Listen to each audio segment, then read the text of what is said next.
These mosquito bitches are gonna eat me alive. Motherfuckers. Shop update. Shop update. Update for the shop.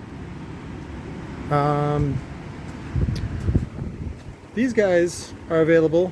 I think I said, well, yeah, 7 for the pair shipped on those. Those are the dual 0.25 ohm. So when you wire them all in series, you get 1 ohm. So those will be available this weekend if anybody wants those. Had a little bit of a COVID day yesterday. I ended up having to sleep like 14 hours. It's the way it fucking goes. Also, I have another one of these. This is a dual 2. If somebody wants just a single 12, this will be done this weekend as well. But yeah, all these green ones, I got to put the cap on. I forgot to put the cap on yesterday, so they'll go out Monday. But let's see, what else? Oh, the magnetizer blew up. So I thought it was some crackheads like trying to get in there and steal the copper, or just trying to figure out what's in there. But the cap blew up and just, oh, that one's blocked off. The cap just blew up and basically busted the doors. So I was like, oh shit. So, but sometimes we get critters up in here. Usually the dogs scare them away. So that, I'll tell you what, oh, I closed this side too. Oh shit, I gotta get in there. Oh, I'll show you the cap. So, oil filled. The good news is that I found out it's got, they're good up to 1500 volts. So I can up that voltage. So, but that'll be really good too. All the caps are wired, was it 200 microfarad at 1500 volts? But typically you want to run them at half voltage just so they last a really long time. So, and the company seems to still be in business. They haven't returned my email, but I got the part number off that one. So hopefully I can get this up and running again. I think some sort of bulb or fuse blew in the charging section. I had to remove the bus bars on that little bank, so it bent it out of shape and burned it up a little bit. The oil is everywhere. And then this one, so they, see, I say they, but they just bent that thing, where I say they, but it could have just been, I don't think it was crackheads. So, or if it was crackheads, the explosion scared them away. So, so what you get, motherfuckers? What are these? Oh yeah, those are those 5 cones. I like those. Or no, is it 5? No, DC cones. They got it. They're good for like the 4-spoke frames, but they have bigger than normal surrounds. So, but still working on 20. I keep getting orders for 21s. Thank you. And I'm too much of a whore to turn down the money. So I have not been turning people away yet, like PSI. Even though I probably should. I still have 4 of the 5Ks left. Those are only 450 shipped. And I think I only have 2 of the 8Ks left. Those are 600 shipped, but they come with a 3-year warranty. So, but next time if you guys want that price break, get on that pre-sale option. So I think it should be much quicker this time. I know I said I didn't want to do it again, but with shipping coming around again and being better and more reliable, sometimes you get bucked off a horse and you got to get back on and have sex with that horse. That's what that's what the horse wants. That's what the horse likes. So everybody loves love, right? Handy's not hate. Oh, speaking of handies, I want to go to the, Jesus Christ. Yes, we get it. You have no muffler. So City of Mesa is cracking down again on prostitution. And so they want to change the laws so that they can hold landlords more responsible. But again, the burden of proof is tremendous. They have to prove that the landlord knew what was going on and didn't do anything. So, which is not the fucking landlord's business. Every lease that you get nowadays says that you can't do drugs in your house or whatever, and if we catch you, then what that does is it just gives them an out in order to it's really for liability. It's not really because they hate drugs and want to punish you. It's really just an out. And some landlords will exercise it, some won't.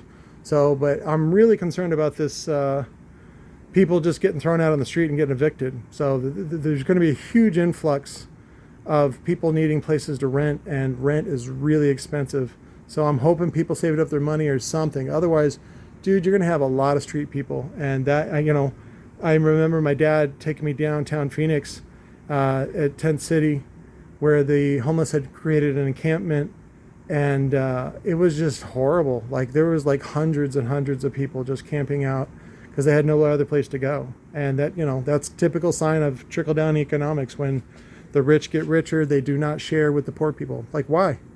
They're like, poor people don't do anything, you know. And really what they really need is like education and loans. And dude, it's very difficult now to get a bank loan. Very difficult. They do not want to loan to you. They make more money in overdraft fees than they do in loans. So that's the business they've been getting into. And then they you know, they're friends. If you're friends with a banker, then they're like, oh yeah, we can hook you up. And then a lot of times you don't even have to qualify. I remember those days of fucking banking. And I happen to know a guy that he got into flipping, and he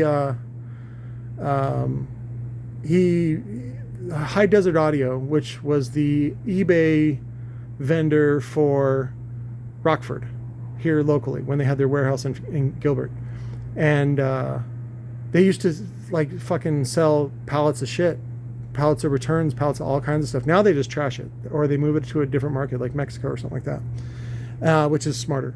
But they used to sell it, and this guy picked it up, and I made friends with him that way, and I ended up moving, you know, he had fucking 8 pallets of shit, and I ended up moving it all for him, and we became friends, sort of. And yeah, dude, he got me a fucking second mortgage. He's like, what's your information, blah, blah, blah.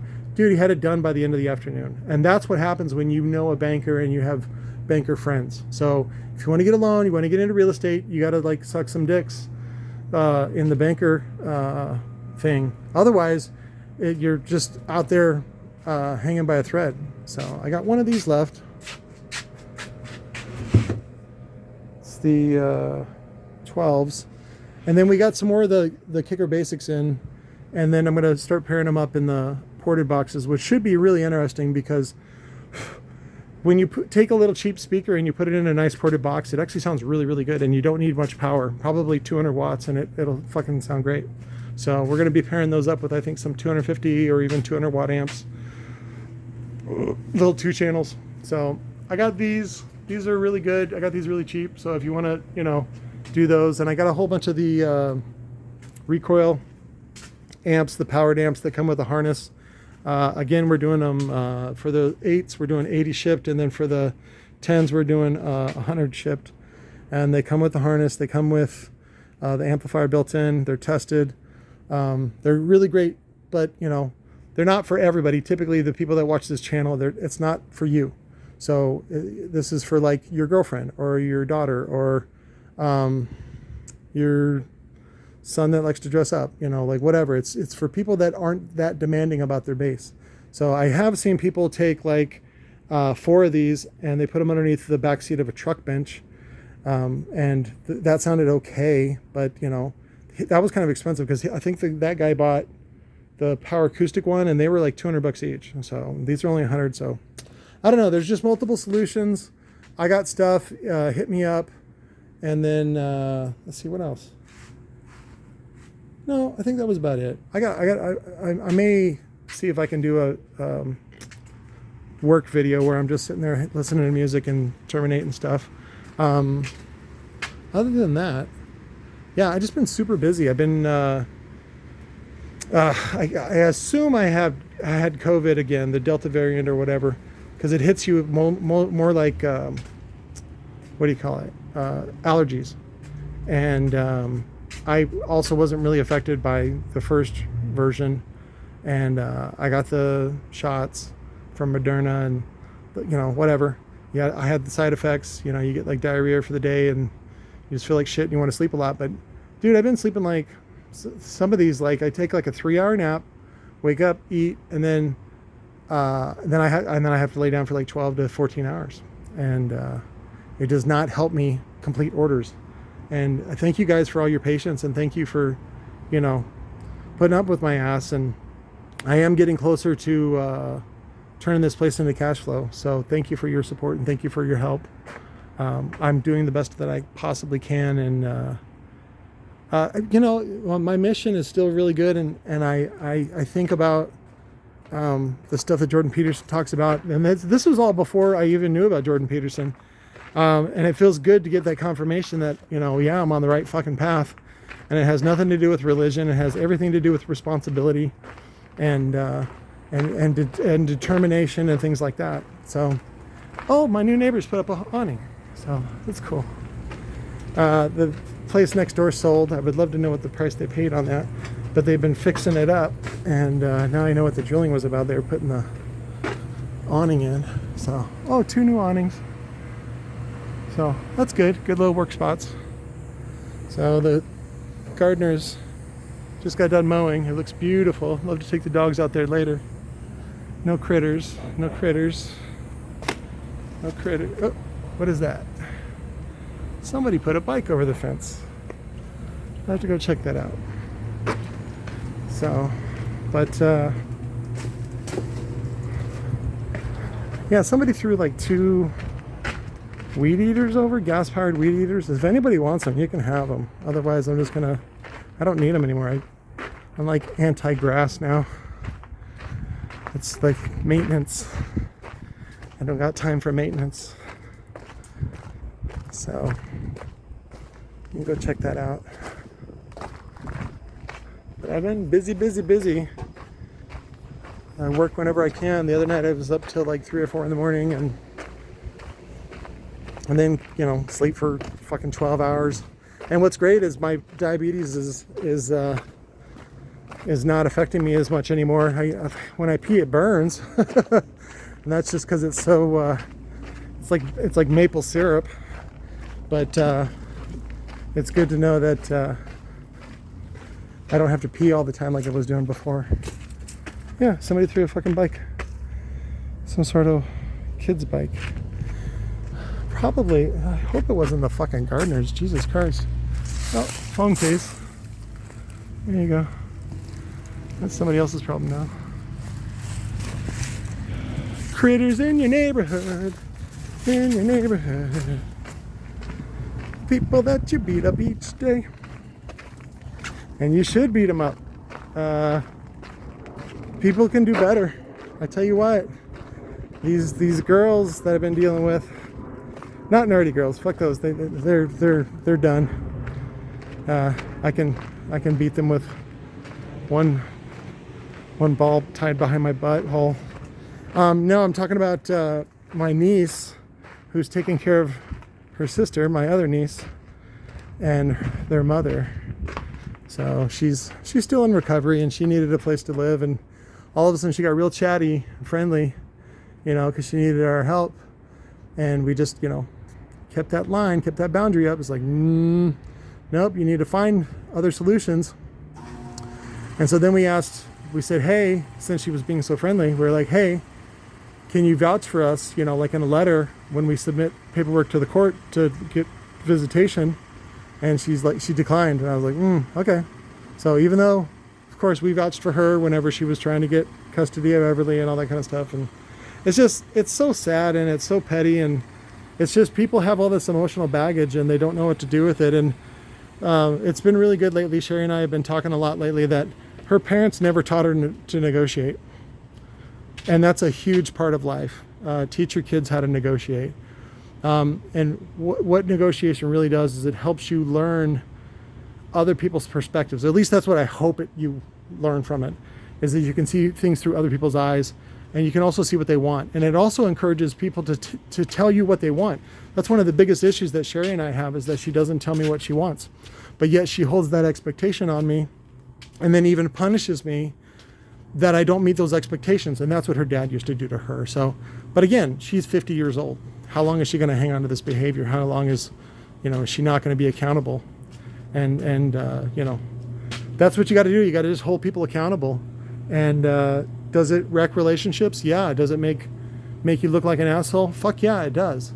So, but it's the right thing to do, and you do it anyway, and that's why it's called courage. So we were watching some good videos last night, though. We like to go to sleep listening to lectures on science and all kinds of shit, hoping that it leaks into our brains. It makes you smart fellers or fart smellers or whatever it is. So I think that was it. You guys, I got tons of shit. Fucking come buy it. It's all for sale. We're trying to get out of debt as best we can. Thank you for your support. I was able to make rent this month, and so I'm not out here begging for you. That's not what I want. What I want is to really empower you and to team up with you.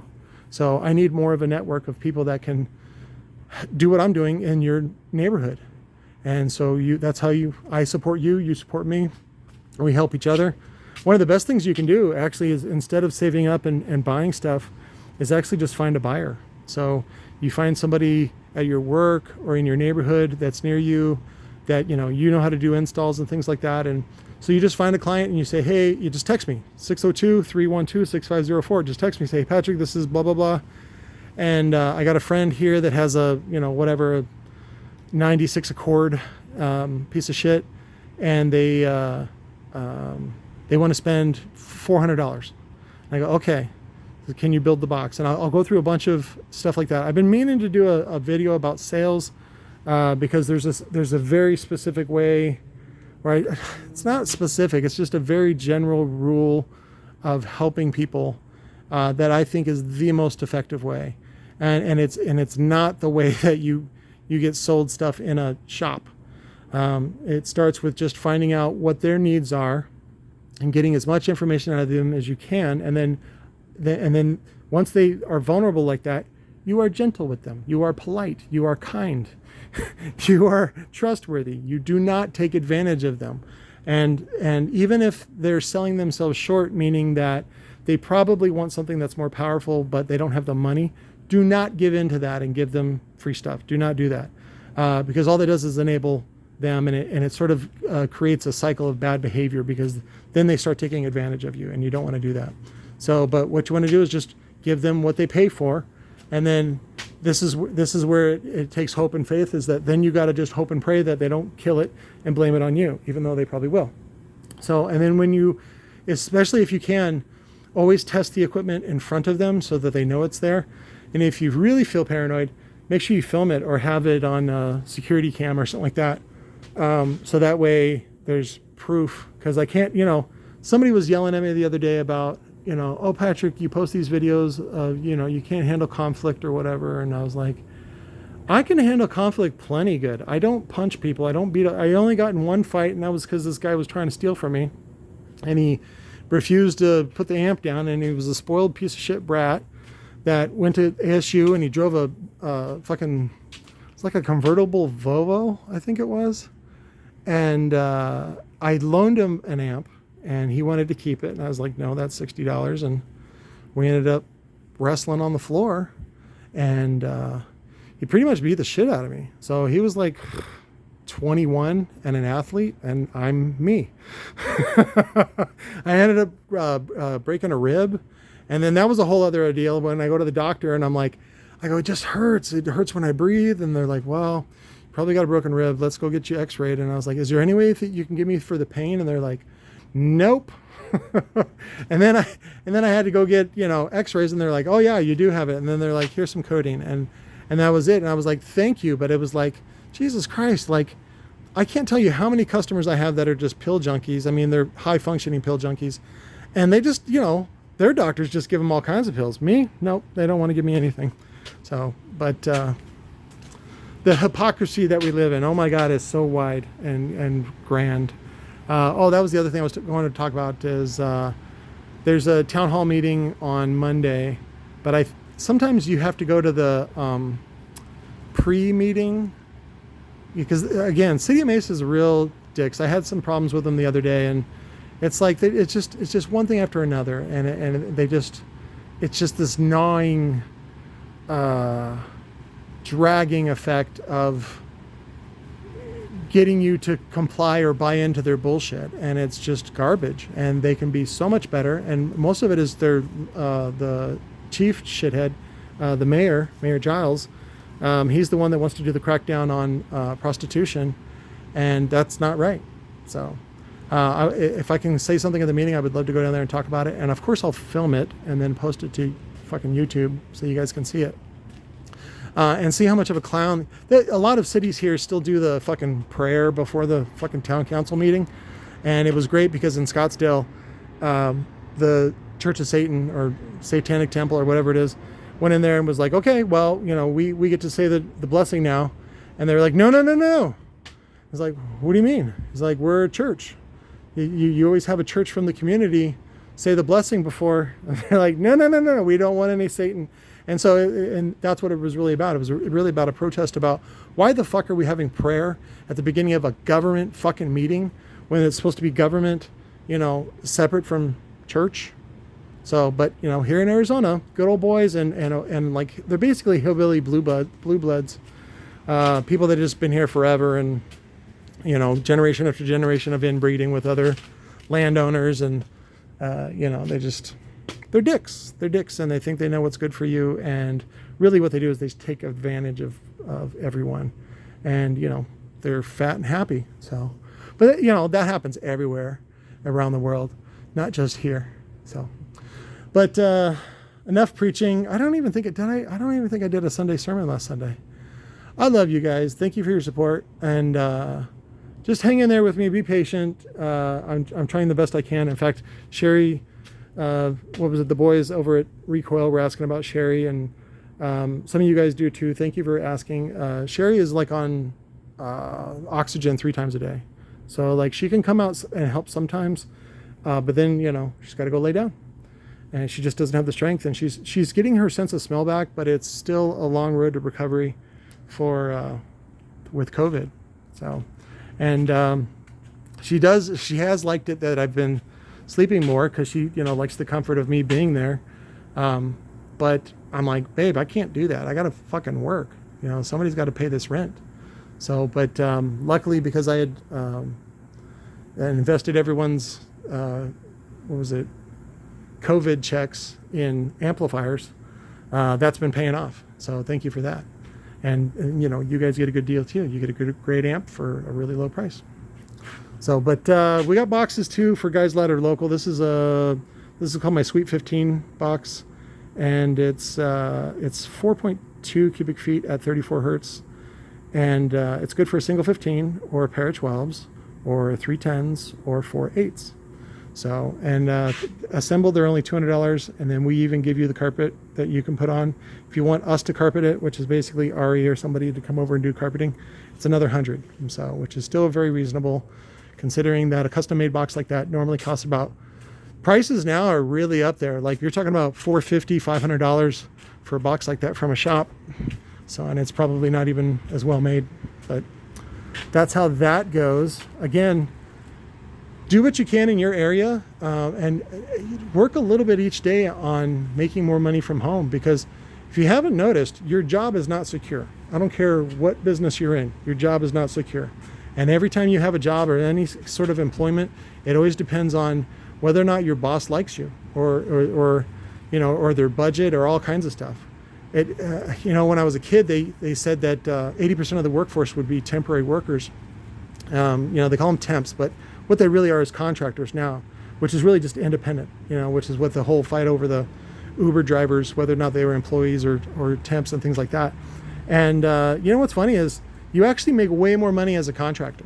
So, but you have to manage it better. And if you're still into that fucking material shit and buying new TVs and fucking J's and all kinds of stupid shit and a fucking fancy phone, then you're going to be always broke. Don't do that. Learn your fucking lesson.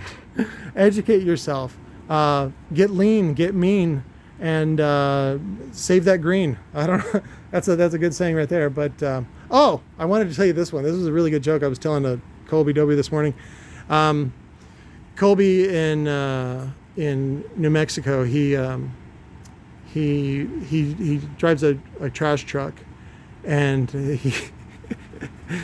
he goes around and has to dump all the dumpsters into his trash truck, and he said, yeah, I was thinking about you this morning. I go, oh, on your trash route? And he's like, yeah. He says, every time I go to the LDS church and dump their trash, I think of you. And I go, oh, yeah, no, you're thinking of Moroni. Moroni always buried his trash. Boom, right? So if you know who Moroni is, you know that's a funny joke. So, and if you're a Mormon, you're secretly laughing because that is pretty funny. So the whole story is that Moroni is the one that walked all the way from South America to New York, modern day New York, and then buried the golden plates for Joseph Smith to find hundreds of years later or whatever. So, or 1,000 years later, or whatever it was. It's like, and then God made them magically disappear. And it's like, well, why didn't you just make them magically appear if you can make them magically disappear? I don't know. That's the Mormon story. I don't want to say it's a myth. I swear to baby Jesus, I hope the whole thing is fucking true, but I still don't want any part of it. But that's Mormons for you, and that's who runs Mesa, and it's also known as the Mormon Mafia, and it's paternalism on steroids. And that's what's funny is they're back to cracking down on prostitutes, people that want to love one another and want to be left alone. That's what they're cracking down on, rather than, you know, helping the homeless or getting ready for all these evictions that are going to happen. So, but anyways, I love you guys. Have a great weekend. I'll do my best to situate the phone so I can do a work video. I don't know why you guys like watching me solder, but okay, you know, I'll be your Huckleberry. All right, guys, love you. Talk to you later.